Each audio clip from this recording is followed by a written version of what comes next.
आदतें गलत हो और आदमी गलत हो तो नरक जाने की जरूरत क्या है?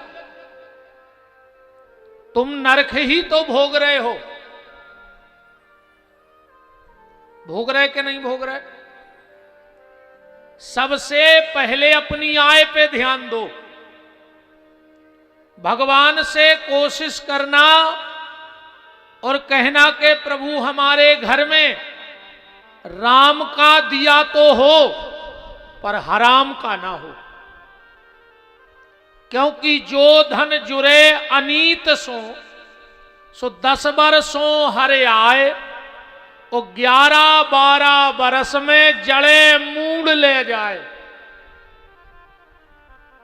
अगर तुम्हारी आय गलत होगी तो तुम्हारी आदतें भी गलत हो जाएंगी।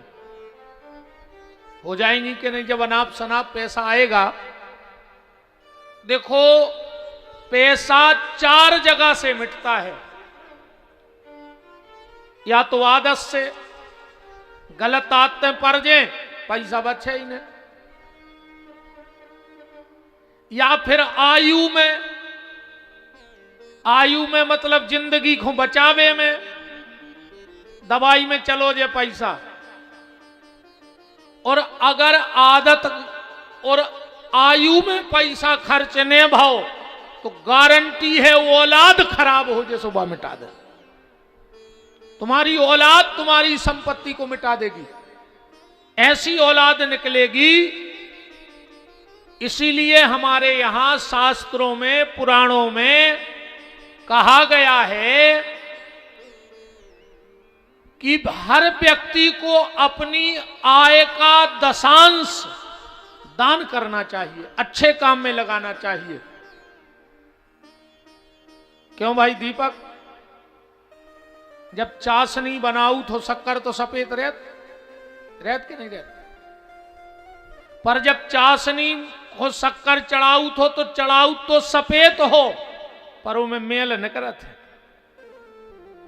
है और वो छांट के झारे में अलग कर दे। करत के नहीं करत?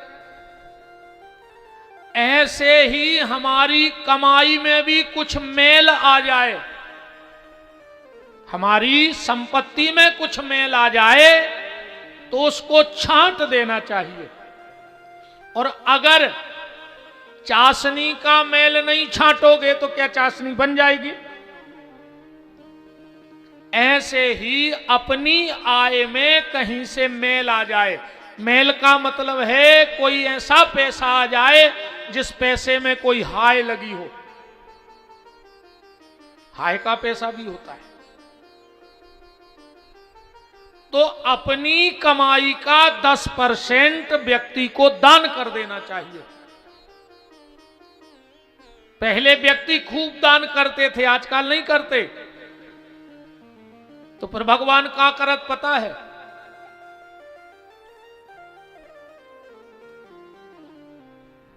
पहले याद हुई है, विक्स की डिब्बी आती कैसी आती? ढक्कन बारी, बड़ो मुंह। विक्स की डब्बी आती ढक्कन बारी, बड़े मुंह बारी। ढक्कन खोलो, 2 उंगलियां लाइन,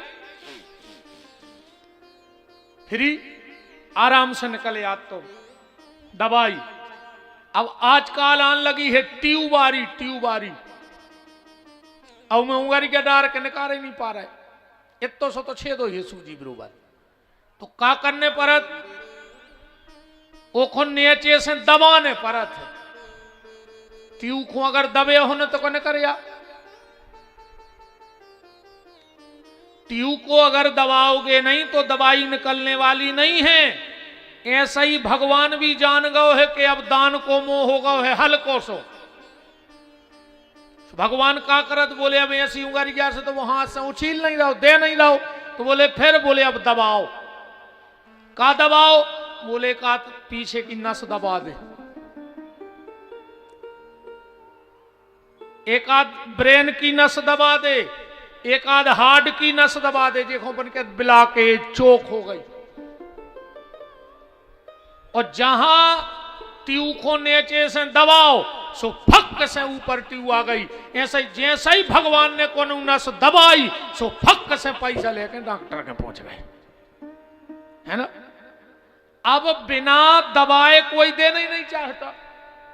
अरे भगवान को तो छोड़ो यार, अबे तुम बाप के जाइयो लठ लेके मुंसरा कहियो ए बा दुकान हमें चाहे ने, बाप के हम कारिया भड़िया लिख दे हैं, मनो तुम्हें नहीं दे हैं कि दे दे बाप में तुम 2 ही टाइम लठ मारो वो लिख दे जायदाद।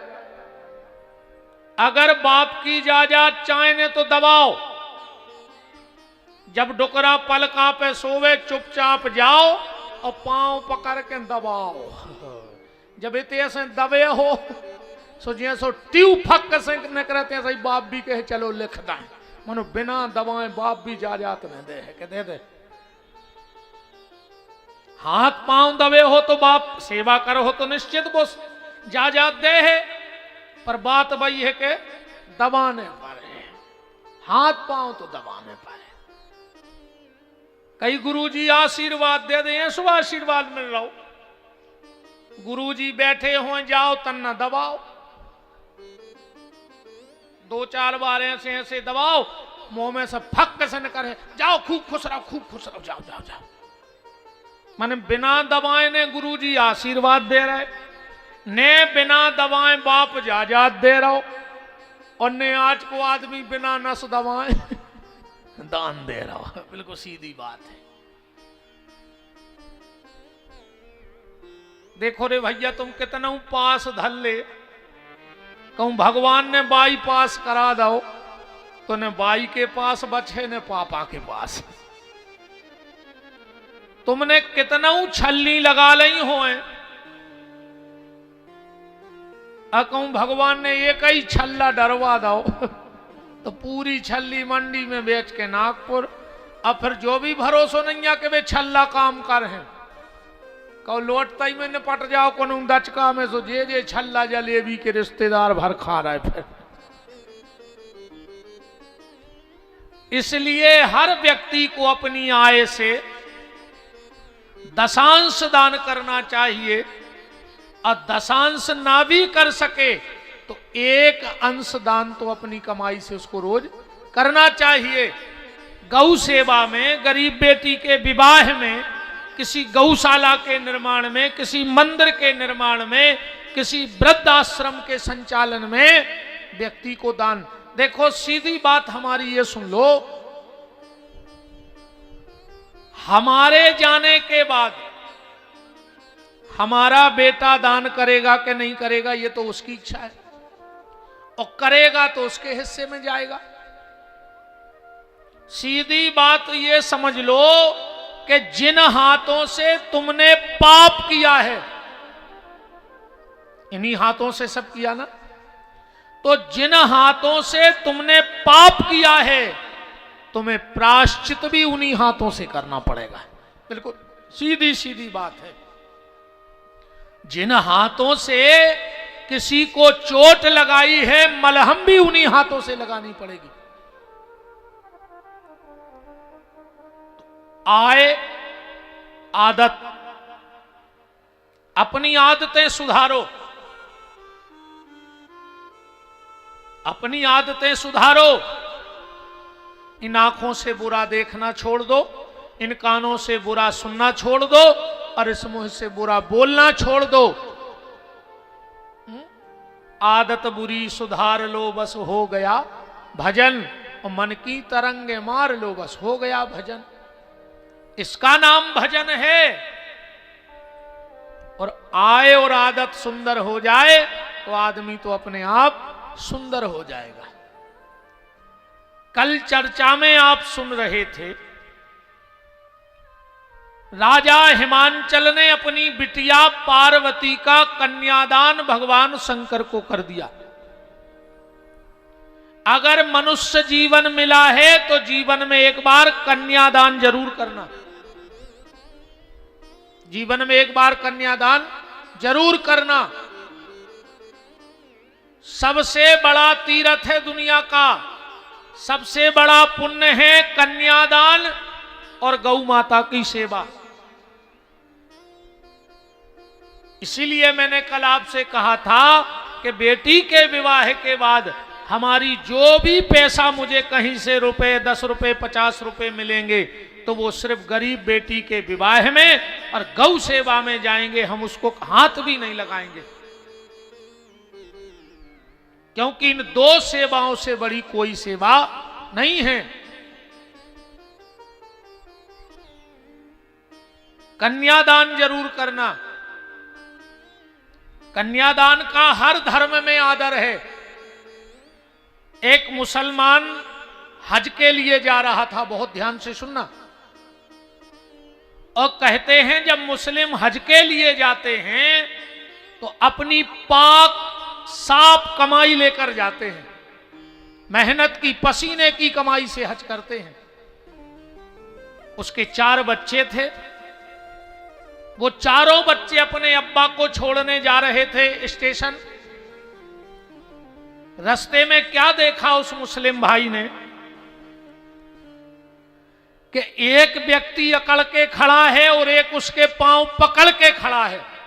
उसको समझते में देर ना लगी कि जो अकड़ के खड़ा था वो लड़के का बाप था और जो उसके पांव पकड़ के खड़ा था वो लड़की का बाप था। तुरंत दौड़ करके गया, बोले भाई क्या हो गया? वो बेटी का बाप आंखों में आंसू भर के बोला कि भैया क्या बताऊं, मेरी एक ही बेटी थी, पत्नी मेरी खत्म हो गई, मैंने इसको पाला पोसा और आज मैं इसका विवाह कर रहा हूं। मैंने इनसे शादी में 50,000 रुपए में शादी तय हुई, मेरी एक छोटी सी झुपड़िया थी 50,000 में बिक गई। हमने वो पैसा इनको दे दिया, हमने सोचा हम तो अकेले हैं, किसी भी मंदिर में पड़े रहेंगे पर बेटी सुखी रहे। अब बोले ये हमसे कह रहे हैं कि 50,000 रुपया और दो वरना हम तुम्हारी बेटी को ले नहीं जाएंगे। अब मेरे पास तो मेरे शरीर के अलावा कुछ नहीं बचा, तो वही इनके चरणों में रख दिया। उस मुस्लिम ने अपने बच्चे से कहा जाओ गाड़ी में सूटकेस पड़ा है, 50,000 रुपया है, लेके आओ। लड़कों ने कहा अब्बा वो तो तुम्हारे हज का पैसा है। उसने कहा तुमसे जितना कहा है उतना करो, पैसा ले आओ। लड़के क्या करते गए, 50,000 रुपए लेके जा रहा था, वो ला करके उस आदमी को दिया, कहा लो इसको दे दो और बेटी को विदा करो। लड़कों ने कहा बब्बा ये तुमने क्या किया? उस मुस्लिम ने कहा बेटा इससे बड़ा हज मेरा दुनिया में हो नहीं सकता था कि बेटी का घर बस रहा है। वो अपने दौलत की, वो अपने हज की दौलत को, वो अपने हज की दौलत को इस तरह से अदा कर रहा है, किसी गरीब की बेटी को विदा कर रहा है। इससे बड़ा धन क्या हो सकता है? इससे बड़ा तीर्थ क्या हो सकता है? हम धर्म को समझे ही तो नहीं कि धर्म है क्या। अरे मैं कहता हूं मुझे पाप लग जाए, भगवान के मंदिर में 5,000 रुपए की किलो की मिठाई का भोग लगा पाओ चाहे न लगा पाओ, पर मंदिर के बाहर बैठा अगर कोई भिखारी है तो उसे 10 रुपए के 2 समोसे खिला दो तो तुम्हारी पूजा स्वीकार हो जाएगी। हम धर्म के मर्म को समझे कहां हैं? हमने धर्म को समझ लिया, चोटी बढ़ा ली, तिलक लगा लिया, जटाएं बना ली, लाल पीले कपड़े पहन लिए और बस जय श्री राम चिल्लाने लगे तो हम धार्मिक हो गए। धर्म के ये मायने नहीं हैं। ये तो बाहर का भेष हो सकता है, ये बाहर के लोगों को रिझाने के काम में आ सकता है, पर इस भेष पे ईश्वर रीझेगा इसकी कोई गारंटी नहीं है।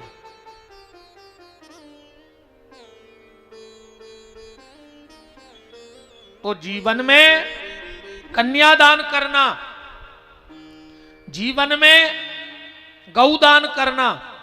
शिव महापुराण में तो 10 दानों के बारे में लिखा है कि अगर मनुष्य जीवन मिला है तो ये 10 दान जिसने कर लिए उसका मनुष्य होना सार्थक हो गया। 10 दान कौन? सबसे पहला गौदान, दूसरा है भूमि दान, तीसरा है सोना दान, स्वर्ण। अब हम ये इसलिए नहीं कह रहे कि जितो पैर के आए हो सो व्यास गद्दी पे चढ़ा दियो। आहा, हमें नहीं चाहने। जिंदगी में पर एक बार स्वर्ण का दान करना, जब बेटी का विवाह करना तो छोटे छोटे कान के झुमके बना के हरे मंडप में उसे दान करना, पर जिंदगी में एक बार सोने का दान जरूर करना। दूसरा चांदी का, चांदी भी बेटी को दे देना।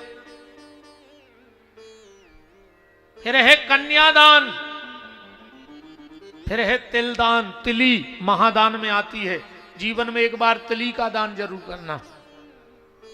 फिर है घृत दान, घी को दान, जीवन में एक बार घी को दान जरूर करियो।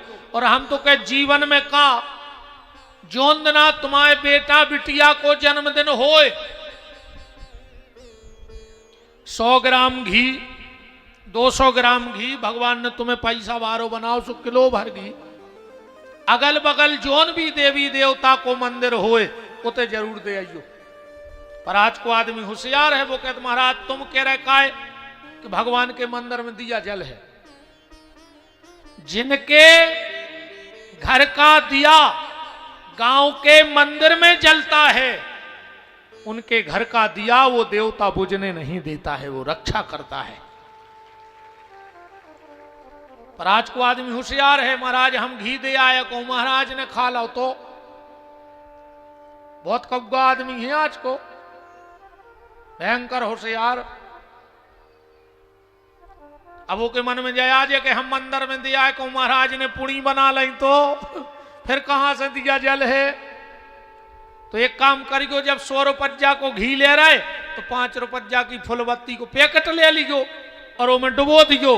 अब महाराज तुम पहला तो ना चचोलने ले, तो फुलबत्ती चचोल ले। भाई हम गली बता जा रहे तुम्हें बिल्कुल सीधी सीधी, बताओ महाराज तो फुलबत्ती खा ले रोज को। जीवन में जन्मदिन के जन्मदिन अपने बेटा बेटी के घृत का दान करो, वस्त्र दान करो। अब ये ठंडे आ रही, तुम्हारे बाल बच्चों ने जो कपड़ा रिजेक्ट कर दिए हो, मम्मी अब जा स्वेटर हम नहीं पहन रही कि फैशन गई। यही राहतगढ़ में कोनो गरीब मताई को बाल बच्चों ठुठुरत मिल जाए तो पहरा दियो, ना उन्हें करो दान, पुराना ही कर दो, पर कपड़े का दान करो। अलवारी भरे से का हो रहा, हमारे हिसाब से तो खा ले और पहन ले ओढ़ ले, ठिकानो नंजन अलवारी में जमी धरी कहूं ने पट गई तो दूसरे मजा मार अलवारी खोल के। हम तो सही कह रहे, कैसे हम तो अब कछु पहनते ही नहीं है, पर जो ही कलर पहरत सो जे भी जब जो नन्ना यार सो हम पुराने माँ धर दे सो घरे के हैं। अब भाई तुझे अरे हम कहें तो काय खुद धर रही कोनो दिन हम मार जैसे ऊपर डार दे, इसे हमें पहन लेने दीजिए तुम्हें, बिल्कुल सेहत के न धरो कपड़ा। अलवारी के कंगूरा पट रहा है, इतनी धुतियां भारी हैं, कौन को जोर रही बाहू मजा मारा के मम्मी जोरत रही, अच्छो रहा मर गई।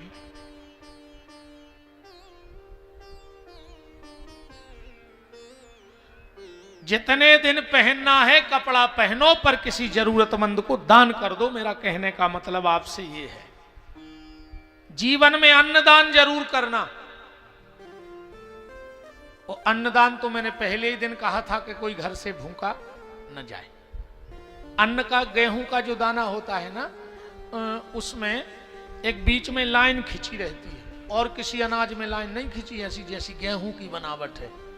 भगवान ने वहीं से सील ठप्पा लगा के भेजा है कि इसमें आधा हिस्सा तुम्हारा है, आधा किसी और का है, इसलिए उसको 2 पल्ले में जोड़ा है गेहूं को, आधा तुम्हारा और आधा किसी और का है। अन्य दे सो भगवान उसो ले लो, मैं कछु दिक्कत नहीं है। अच्छा एक बात बताओ, जितने पेड़ फल देते हैं अपन उनको बारगा लगा फिरत के गंजे ने खा ले में, भैंसे ने खा जाए, उनको पानी दे काए। अपन को पता है कि ज्वंदनाओं में फला है, तुमने भी टोर हो तो वो पेड़ों फल फेंक दे कि जब तुम नहीं खा रहे तो हम कहा को धरे। ऐसा तो है ना कि वही में लगे लगे सड़ा तो नहीं। एक समय में कौन फसा फल होए वो अपने आप टूट के नीचे गिर जाते। तो जितने पेड़ फल देते हैं उनकी अपन सुरक्षा करत। अच्छा, गाजर, मूली, आलू, घुंजे जो जमीन के नीचे हो, आज तक ऐसो भाव के आलू ने खोदे हो तो बाहर न करे आए हुए। जो दबा के राखत है भगवान के थे खोद के फेंक दे रे कहा है खुद दबा धरे। तो जो फसल जमीन में गड़ी रहती अपन खुदा ही खोद के फेंक दे। ऐसा ही कौन देना भगवान अपन को खोद के फेंक दे, और जो देना वो फेंके सो को कच्छू ने कर ले जिन अच्छे अच्छे बुद्धिमान धरे रहते। वो तो जो वो की कृपा है तो मैं चतरई वर रही है प्यारे, अच्छे अच्छों की सीताराम हो गई जो न अपने आप लाल बुजक्कड़ के ये कोनियों में धरे हैं। ये बिल्कुल ध्यान रखियो, अन्नदान जीवन में जरूर करना। जीवन में एक बार गुड़ को दान जरूर करियो, गुड़ महादान में आउट है। जीवन में एक बार नमक को दान जरूर करियो। पहले जब हम गांव में सीधो मांग भी जाते, हल्के में अबे भी जाते हैं, अबे भी हम आटो मांग भी जाते हैं। हमारे पिताजी आज भी अमास पूनो मांगत हैं। हम ज्यादा दूर के आए वही सागोनी पुरेना गांव है, यही विधानसभा में से पता कर लियो, पूछ लियो कि जो मंदिर के महाराज अमास पूनो में मांगत हैं कि नहीं मांगत।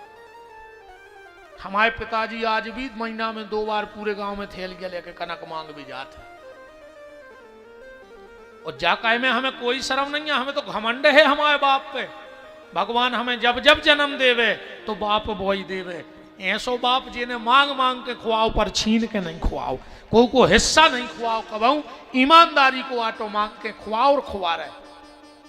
हम भी आज भी जात अब राखी आन दे हमारों के गांव बट जाए, हमें कम से कम 2 गांव जाने पर थैलिया ले अब राखी और घर घर जजमानों के राखी बांध भी हम अवे जाते हैं। अन्य मानो तो राखी के दूसरे दिन सागो नहीं आज जो हम धागा ही बांधत मिले होते, आज भी जाते हैं। हमें में ब्राह्मण आए अपनो कर्म कर रहे, भगवान चोरी ने कराए और कौन बेन बिटिया पे गलत नजर ने डरवाए, ऐसे भर बचाए रे वे सुमाग के खावे में क्या दिक्कत है बताओ, क्या दिक्कत है। हम तो आज भी जाते। पहले गांव की मताई हरे नमक की डगलियां डाल देती कनक में, मुझे इतनी गुस्सा चढ़े यार, घरे आके छानने पड़े। अच्छा कहा हो तो कि हमारे माताजी पिताजी ने 12 साल कल्पवास करो, 12 साल रेगुलर इलाहाबाद में रहे, 1 महीना माघ के। तो अब 2 बेर हमें जाने पर तो मांगो सो हम घरे रहते, सब पूरे घर को काम करने पर तो हम को सब वो आटो सुधार धन्य सो में इतनी गुस्सा चढ़ती कि यार डगालियां मिला दी जबरदस्ती को घरे आके छानत फिरो। पर जो ने तो पता के वे मताई हरे पढ़ी लिखी नहीं थी, मन उन्हें पता हतो के नमक को दान के तो महत्वपूर्ण है। जिंदगी में एक बार नमक का दान जरूर करना। जिंदगी में एक बार पेठा को दान करियो, पेठा महादान में आउट है। ये 12 दान श्री शिव महापुराण में कहे गए। राजा हिमांचल ने ये 12 ही दान करे हैं कन्यादान के साथ। अच्छा, कन्यादान कब माना जाता है? कन्यादान के कागज पे सील ठप्पा कबे लगत है कि कन्यादान पूर्ण होगा? अगर आपने कन्यादान किया और एक काम नहीं किया तो भी आपको कन्यादान का फल नहीं मिलेगा। क्या? कन्यादान के तुरंत बाद पंडित जी का कहते हैं पिताजी से, हाँ भैया आप गौदान और करो मड़वा में। कन्यादान के बाद अगर आपने गौदान नहीं किया तो आपको कन्यादान का भी फल मिलने वाला नहीं है। बोलो काशी विश्वनाथ की हर हर महादेव। राजा हिमांचल ने अपने बिटिया का कन्यादान किया और अब भगवान शंकर को जाना है, पर कहते 1 महीने भोलेनाथ रुके हैं विवाह के बाद। राम जी तो रुके 6 महीना ससुराल में, धनुष टोरवे के बिल्कुल फिक्स 6 महीना बाद विदा भाई राम जी की। पहले 3 दिन तक के ब्याह तो देखे होंगे सियानों ने, हमने तो सुनी है, हमने नहीं करे, पर कहते 3 दिन के ब्याह होते पहले। अब हो रहा है 3 घंटा के, अब 3 घंटा ही मुत के, अब तो आधा घंटा। काहे बारात में जी 10-12 बब्बा जाऊ थे, सो जाके खा के सो जाते, सुन की 3 बजे खुल जाते नींद। और जो 4 बजे सो फिर जे महाराज को घेरा थे, कई महाराज तना औलाद करियो, जोन काम औलाद कराने थी वो समय तुम सो गए खा के, जब बे मंच पे ठाणे बमा कराए थे, जब नहीं कही तुमने के तना औलाद करियो। और जहां पूजा पाठ की बेरा आई सो तुम बैठ गए मुंह धो धो के महाराज तना औलाद करियो। काय को नाटक कर रहे मन चाहिए पैसे लो आजा, का जरूरी है जो दुनिया को दिखावा के भावरे परे के मांग भरी जाए के बिछड़ीगा से घरे कर ली को लो जा सब। अरे राम राम। माता पार्वती के लिए मैना ने बड़ी सुंदर शिक्षा दी है, पातिव्रत धर्म की। माताओं के लिए पातिव्रत धर्म से बड़ा कोई दूसरा धर्म नहीं है। इस पूरी कथा का निचोड़ में रामायण से एक चौपाई पढ़े देता हूं। गोस्वामी जी ने कहा है कि एक ही धर्म एक व्रत नेमा, ओ काय वचन मन पति पद प्रेमा। अब जब चौपाई बदल गई है हालांकि कलयुग में, अब तो हो गई एक ही धर्म एक व्रत नेमा, ओ पति को छोड़ के जाए सिनेमा।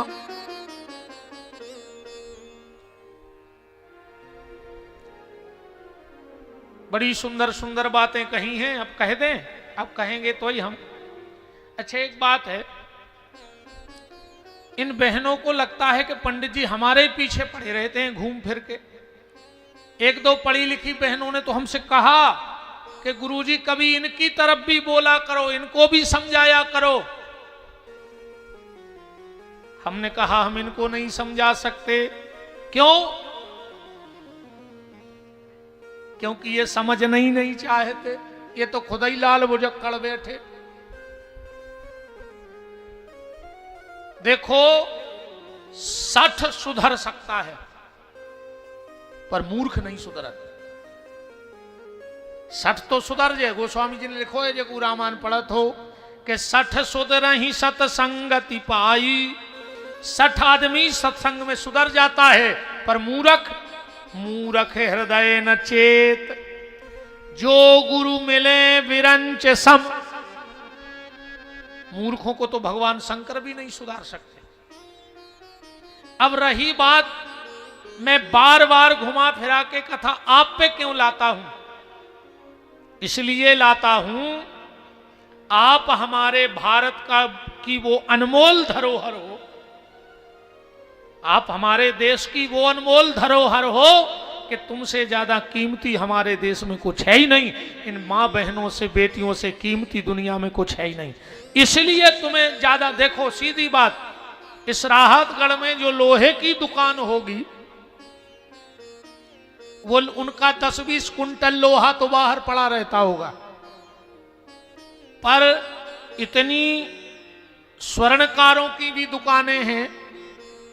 कभी शटर खोल के तिजोरी खोल के सो गए? नहीं सोते ना। एक छोटा सा हीरा भी रखा है तो उसकी सुरक्षा करनी पड़ती है।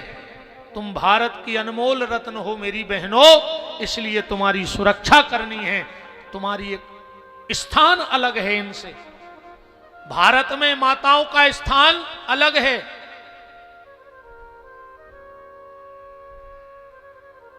भारत में तुम्हारा स्थान बहुत ऊंचा है मेरी बहनों। तुम्हारे हाथ में सृजन और विसर्जन दोनों हैं। तुम चाहो तो घर को बसा दो और तुम चाहो तो घर को आग लगा दो, ये तुम्हारे हाथ में है। हमारे यहां माताओं का स्थान जानते हो कितना ऊंचा है? ये बाल बच्चे बैठा ले भज्जा जे के हुए सो दे दे अपनी अपनी मम्मी को।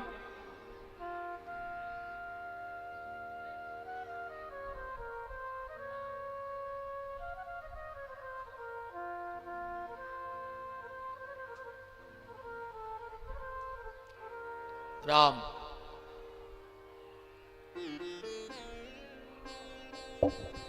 माताओं का स्थान जानना चाहते हो कितना ऊंचा है? आओ जरा यहां से प्रारंभ करो। हमारे देश में तुम्हें कहां रखा गया? सनातन से लेके आओ बात। अगर सीताराम कहो तो सीता का स्थान आगे है, राम का पीछे है। राधे श्याम कहो तो राधे आगे हैं। गौरी शंकर कहो तो गौरी मैया आगे हैं। जब हम भगवान की स्तुति भी करते हैं तो क्या कहते हैं? तुम्हें वो माता च पिता, तुम्हें वो। पहला स्थान किसका है? माता का, फिर पिता का है। हम आरती भी गाते हैं तो क्या कहते हैं कि माँ तो पिता तुम मेरे, कि जा कहते हो कि पिता मात तुम मेरे, मात पिता तुम मेरे। अगर हम वेद में भी भगवान को पहले कोई रिश्ता बताते हैं तो क्या कहते? जो राम रक्षा स्तोत्र मंत्र पढ़ते हो उसमें आया है माता रामो मत पिता रामचंद्र, स्वामी रामो मत सखा रामचंद्र, सर्वस्व में रामचंद्र दयालु, नान्यव जाने नैव जाने न जाने। राम जी को पहले पिता नहीं कहा गया है, क्या कहा गया? माता रामो, राम जी मेरी माता हैं। तो वहां भी माताओं का स्थान अग्रणीय है। इसलिए तुम भारत की वो धरोहर हो। अगर तुम संभल गई, देखो घर बनाना इनका काम है, घर बसाना तुम्हारा काम है। घर आदमी बनाएगा,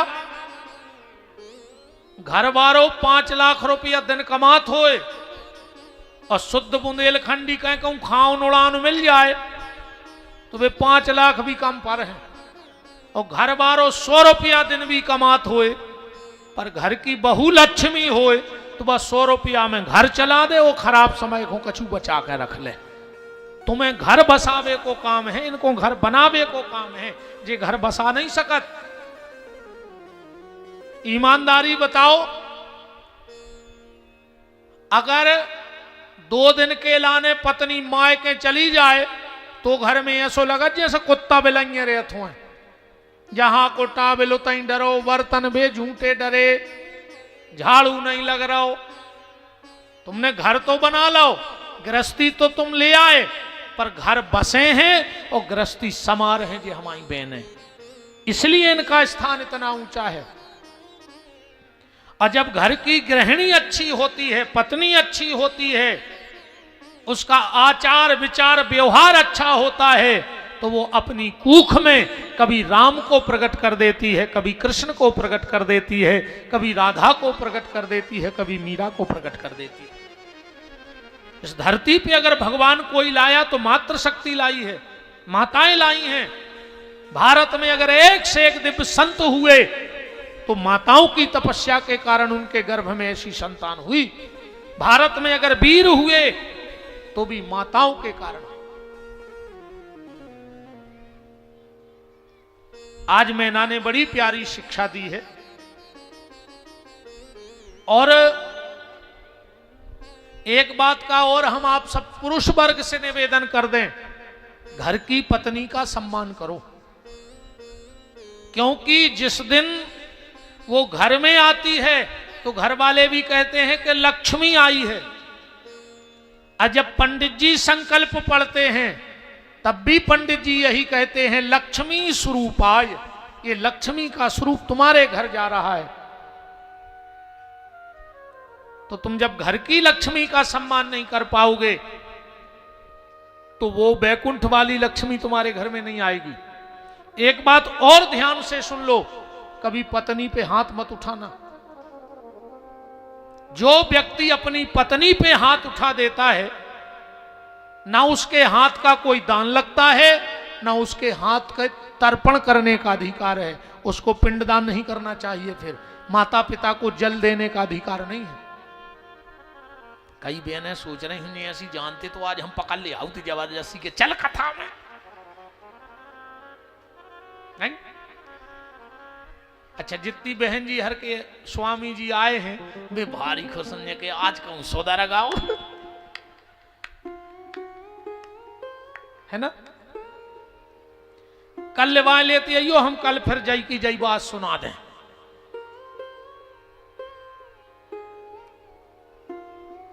कभी भी पत्नी का नाम नहीं लेना चाहिए, वो व्यक्ति परेशान रहता है। पत्नी का जो नाम हो उसको 5 लोगों को कभी नाम से नहीं बुलाना चाहिए। पत्नी कभी पति का नाम ना ले और पति कभी पत्नी का नाम ना ले। पत्नी पति का नाम ना ले और पति पत्नी का नाम ना ले। जिस गुरु से तुमने दीक्षा ली हो उन गुरु का नाम भी नहीं लेना चाहिए। जब बहुत मजबूरी आ जाए तो पूरे विश्लेषण उनको सम्मान्य जनक शब्द लगा करके फिर अपने गुरु का नाम वो भी दोनों कान पकड़ के लेना चाहिए। जब भी कोई पूछे तुम्हारे गुरुजी कौन है, परम श्रद्धे कान पे हाथ रखो, अपराध हो रहा है गुरु का नाम लेने में। परम श्रद्धे पूजपाद फला फला हमारे गुरुदेव हैं।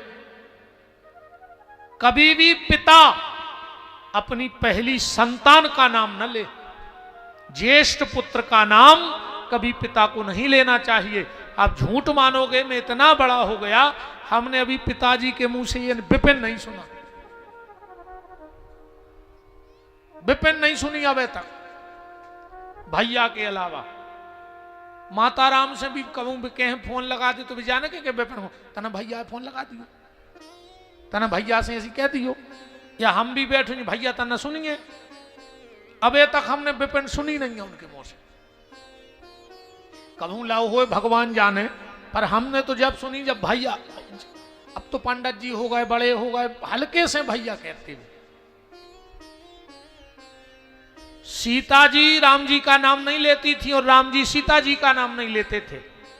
जब हनुमान जी गए हैं तो सीता जी ने पूछा, नर बानर हु संग कहू कैसे। नर और बानर का संग कैसे हो गया? हनुमान जी बोले हो गया। सीता जी बोली हमें विश्वास नहीं हो रहा है, कुछ ऐसी बात बताओ जो मेरे और राम जी के अलावा कोई ना जानता हो। तो हनुमान जी ने 2 बातें बताई जो सीताराम जी के बीच में थी। कौन सी? क्या सौगंध खाई? रामदूत में मात जानकी। राम जी सीता जी से क्या कहते थे? जानकी। और सत्य शपथ करुणा निधान की। जब भी सीता जी बुलाती थी तो कहती आइए करुणा निधान। ये उन पति पत्नी के बीच की बात थी।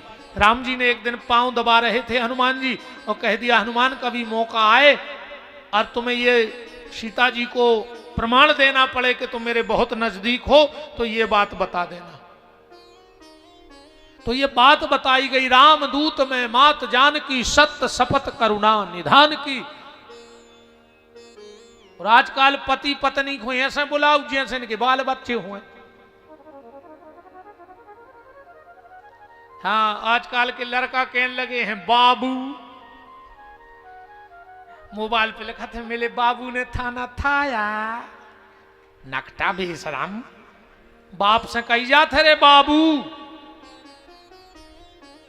तुम घरवारी से कह रहे बाबू, मेरे बाबू ने थाना थाया।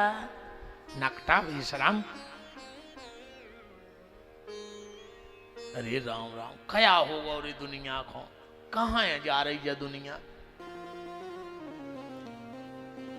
पति पत्नी का नाम ना ले, पत्नी पति का नाम ना ले, अपने गुरु का नाम मत लो, अपने ज्येष्ठ संतान का नाम मत लो। प्रथम संतान का नाम लेना अपराध है। और अपने से सम्मानियों का नाम लो तो श्री लगा करके। कभी कोई तुमसे पिताजी का नाम पूछे, पिताजी का क्या नाम है, पट्ट से मत कह दे के फलाने। बच्चों के संस्कारों का पता लग जाता है। किसी से नाम पूछो पिताजी का नाम, उनने कही दुरक सिंह, मना पन समझ जा के मूर्ख है जो। बाप का नाम ले रहा है, कम से कम श्री तो लगाओ। कोई भी तुम्हारे पिताजी का नाम पूछे तो श्रीमान फला फला नाम है हमारे पिताजी का, उसको भी लगेगा कि हां इसके परिवार में संस्कार हैं। माता मैना ने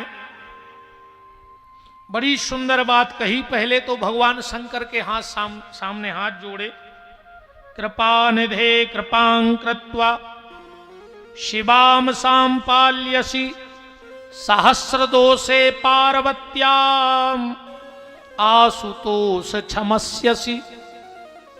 हे भगवान भोलेनाथ, हमारी बेटी पार्वती में लाखों दोष हैं, जबकि दोष नहीं है, पर माता कह रही है कि लाखों दोष हैं, पर आप आशुतोष हैं, हमारी बेटी के अपराधों को क्षमा करना। ऐसी शिक्षा देंगे इन बिटियों को कि बेटा बिटिया जाते आओ, दो बातें सेकें चलियो। आज की मम्मी कहते हैं कि कहूँ सास सवेरे जल्दी जगा देवे तो हमें फोन करियो, हम पापा को थाने भेज के दहेज प्रथा में धरवा दें, हवा ने लग पूरे घर को। ईमानदारी अपनी आत्मा पे हाथ धर के कहो, तुम अपनी बिटिया को घर बसा रही कि वो घर में लोग हरिया लगा रहे हैं? तुम तो खुद बताओ। जब तुम उसको सिखाओगी कि सास से डरना नहीं, चाय बना के मत देना, तो उसका घर बसेगा कि उजड़ेगा? और दुनिया में वो सबसे दुर्भाग्यशाली व्यक्ति है जो बेटी विवाह के बाद पति के रहते हुए और पति का घर छोड़कर अगर माता पिता के घर में रह रही है, तो उन मां बाप से दुर्भाग्यशाली दुनिया में कोई पैदा नहीं हुआ। बेटी का सम्मान उसके ससुराल में ही होता है, शादी के बाद मायके में रहने पे सम्मान नहीं होता। इस बात का मेरी बहनों विशेष ध्यान रखना। इसीलिए बार बार मैं तुम्हारी बातें करता हूं, क्योंकि तुम्हें देखो हर चीज का एक प्रोटोकॉल होता है, हर चीज का एक प्रोटोकॉल है। मान के चलो देश के प्रधानमंत्री जी निकले और रोड के बगल में उनका कोई बचपन का मित्र मिल जाए, अब उनको भी लग रहा है कि उससे मिल लें, पर नहीं मिल सकते। क्यों? क्योंकि उनका प्रोटोकॉल है। दिल से लग रहा है कि मेरा मित्र है, मैंने पहचान लिया, जाके गले लगा लूं, पर नहीं लगा सकते, उनका प्रोटोकॉल है। ऐसे ही आपका भी एक प्रोटोकॉल है, हमारा भी एक प्रोटोकॉल है। आप हमसे कहो कि अभी मंच से उतरो और इसी वेशभूषा में जाकर के कहीं ठेला पे कचौड़ी खाने लगो, नहीं खा सकते, भले भूख लगी हो, क्योंकि ये शरीर की एक मर्यादा है, इस भेष की एक मर्यादा है। भूखे फिरते रहेंगे पर किसी दुकान पे समोसा नहीं खा पाएंगे। और ऐसा कई बार होता है, कहो दिन भर के भूखे हो पर कहीं कुछ खा नहीं सकते। क्यों? क्योंकि हमें इस भेष की मर्यादा को बचाना है। सत्य कह रहे, जब से सब संतों ने ये स्वरूप दिया, नाम दिया, आजकल गाड़ी खड़ी करवाने में भी चारों तरफ देखना पड़ता है कि कहीं गाड़ी खड़ी हो गई, कोई कलारी पास में तो नहीं है, कोई मांस मीट की दुकान तो नहीं है। अरे दुनिया भैया बिल्कुल टांग खींचने को खड़ी है, भले सहज में गाड़ी खड़ी हो, कोई फोटो निकाल के फेंक दे कि महाराज जी की गाड़ी वहां खड़ी थी, मतलब महाराज जी भीतर गए होंगे। ऐसे ही हर चीज का एक प्रोटोकॉल है, ऐसे ही आप सबका भी एक प्रोटोकॉल है, और उसी प्रोटोकॉल में रहिएगा। ये मेरी सभी बहनों से निवेदन है, हाथ जोड़ के निवेदन है, क्योंकि तुम भारतीय संस्कृति की रक्षा कर सकती हो। भारत की मान मर्यादा तुम्हारे हाथ में है। यहां बहुत सुंदर सुंदर बातें कही गई हैं। पत्नी कभी पति का नाम ना ले, पति को तू कह के ना बोले, जब पति भोजन कर ले उसके बाद भोजन करे, कभी पति के से ऊंचे आसन पे ना बैठे, पति से बगैर पूछे कोई व्रत उपवास ना करे, पति की बिना आज्ञा के कभी अपने मायके ना जावे, बहुत सारी बातें यहां पर बताई गई हैं और एक बड़ी सुंदर बात कही है, धन्या पतिव्रता नारी नान्या पूजा विशेषतः। पतिव्रता नारी 3 कुल का उद्धार करती है। कौन कौन से 3 कुल? साधन्या जननी लोके, एक पतिव्रता नारी 3 कुल का उद्धार करती है। साधन्या पतिव्रता नारी साधन्या जननी लोकेशो साधन्या जनकः पिता धन्यस्य चुपतिर्यस्यो गृह देवी पतिदेवता मातृवंशयः पितृवंशयः पतिवंशयः। एक पतिव्रता नारी 3 कुल का उद्धार करती है। मातृवंशयः, माता जी का वंश माने ममयावरा। पतिवंशयः और पिता वंशयः, पिता के वंश का, माता के वंश का और पति के वंश का, 3 वंश का उद्धार पतिव्रता नारी कर देती है।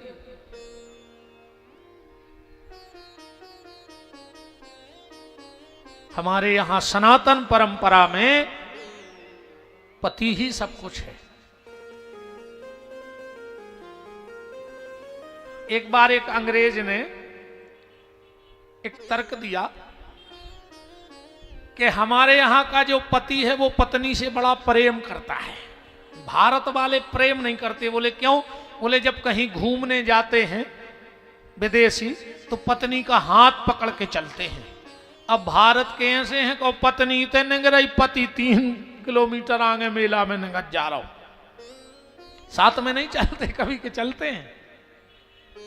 कभी तुम लोग भी घूमने गए जाते कभी हाथ पकड़ के? माताएं कह रही नहीं जाते गुरुजी, क्या करें। तो किसी अंग्रेज ने कहा हमारे यहां का पति पत्नी से बड़ा प्रेम करता है, हाथ पकड़ के चलता है, और भारत वाला हाथ छोड़ के चलता है। भारत वाले कहां पीछे रहेंगे? बोले उसका कारण हम बताते हैं। तुम्हारे यहां पत्नी से प्रेम नहीं करते, तुम्हें अपनी पत्नी पे भरोसा नहीं, तो हाथ पकड़ के रहते कि वो किसी और का हाथ पकड़ के न चली जाए, इसलिए हाथ पकड़ के चलते हो। और हमारे यहां माताओं पे पूरा भरोसा है। तुम्हारे यहां तो विवाह क्या है, 1 साल 2 साल, जब तक बनी सो बनी और नहीं बनी सो नहीं बनी। हमारे यहां 1 जन्म का नहीं 7 जन्मों का रिश्ता होता है ना। पर आज के बाद पति का नाम मत लेना, एक ही बात ध्यान में धर लियो। फिर क्या बोले वो गाना नहीं, ए जी ओ जी लो जी सुनो जी, है ना। एक गाना था ना कोई, वो दिमाग में आ गया। ए जी ओ जी लो जी सुनो जी, ऐसे बोल दिया करो। या कुछ ना मिले तो कहना डबली के पापा, है ना। पर डबली लगा देना के लिए पापा ही मत कहना। जब से जो फोन आओ है, ऐसी सत्यानाशी भई है, ऐसी सत्यानाशी भई है। घर की घरवारी मम्मी बन गई और घर वालों पापा बन गए।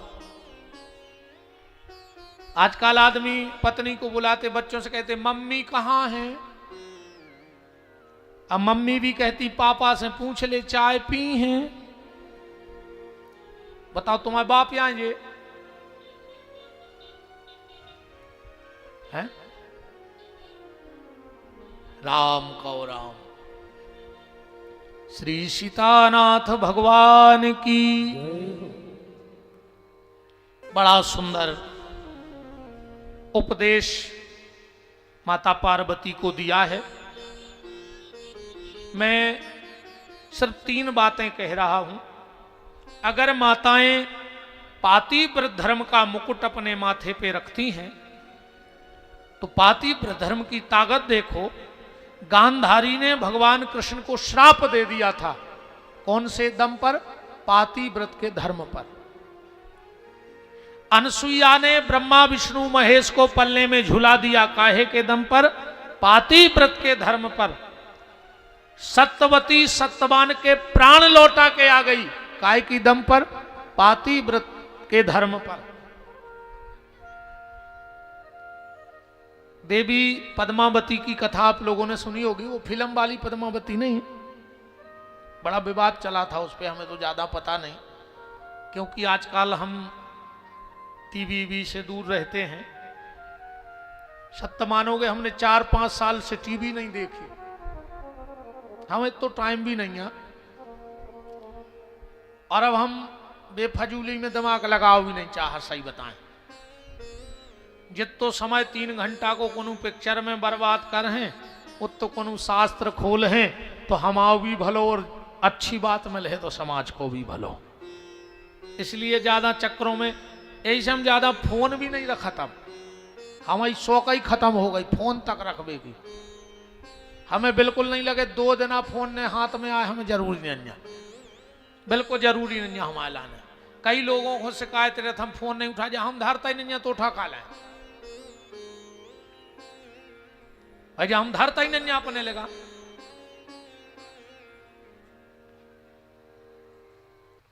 देवी पद्मावती राजा अरण्य की बिटिया, बहुत ध्यान से सुनना कथा, पातिव्रत धर्म की ताकत बता रहा हूं। राजा अरण्य की बिटिया देवी पद्मावती